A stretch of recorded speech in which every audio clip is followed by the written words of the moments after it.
So hello everyone, সকলে কেমন আছো? আশা করি অনেক ভালো আছো। আমিও মোটামুটি বেশ ভালোই আছি। তো সকাল সকাল আমার চান করা হয়ে গেছে, এই যে ঠাকুর দেওয়া হয়ে গেল। এবার আমি চলে যাব রান্নাঘরে। রান্নাঘরে গিয়ে এই যে দেখো আমি চা বানিয়ে নিলাম, সবাইকে চা খেতে দিয়ে আমি একটু খেয়ে নিলাম। এবার চলে যাব রান্না বান্নার বিষয়ে। এই যে তো দেখো আমি করলা কেটে নিয়েছি, করলাগুলো বিচিগুলো বেশ লাল লাল হয়ে গেছে, সবুজের মধ্যে লাল, দেখতে খুব সুন্দর লাগছে।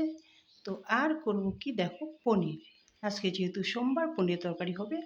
আর কালকে ফল নিয়ে আসছে, দেখো শনিবার দিন হাট থেকে কলা আনছে, আর আনছে আপেল।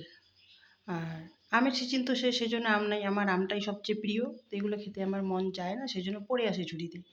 তারপর দেখো এই যে পনির দিয়ে আলুর তরকারি হয়ে গেল। এই যে দেখতে পাচ্ছ পনিরের আলুর তরকারি হয়ে গেল। আর আজকে একটু ঝোলঝোলে করেছি। আর তারপরে করে নিলাম এই যে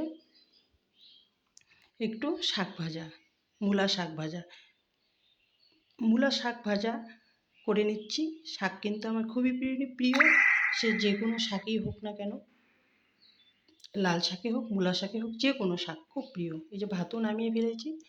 আর এদিকে দেখো আজকে কিন্তু আমার বর বলছে সজি কচুর তরকারিটা খাবে বলে একটু পাতলা ঝোল করে। তো এই যে দেখো ফোড়ন দিয়ে আমি পাতলা করে ঝোল বানিয়েছি সজি কচুর।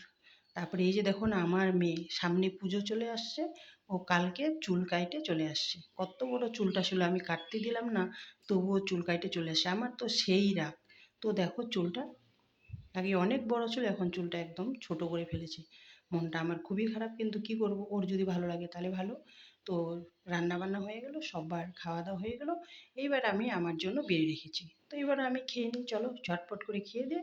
এইবার দেখো আমার ঢং একটু, আমিও একটু স্কিন কেয়ার করে নিচ্ছি। সামনে যেহেতু পুজো আসছে, স্কিন কেয়ার তো একটু করতেই হবে, তাই না? তারপর বিকেলবেলা আমি আর আমার মেয়ে একটু রিলস বানিয়ে নিলাম। অনেক দিন রিলস বানানো হয় না, তাই একটু রিলস বানিয়ে নিলাম। দেখতেই পাচ্ছ তোমরা, আমরা রিলস বানাচ্ছি। আর রিলস টিলস বানা হয়ে গেলে আর কোনো কাজ নাই। তারপরে সবাই মিলে ঘুমাবো বিকেলবেলা একটু। আর ভিডিওটা ছিল আজকে এখান থেকে। যদি ভালো লেগে থাকে লাইক কমেন্ট শেয়ার দিয়ে পাশে থাকবেন, না লাগলে স্কিপ করে চলে যাবেন। টাটা।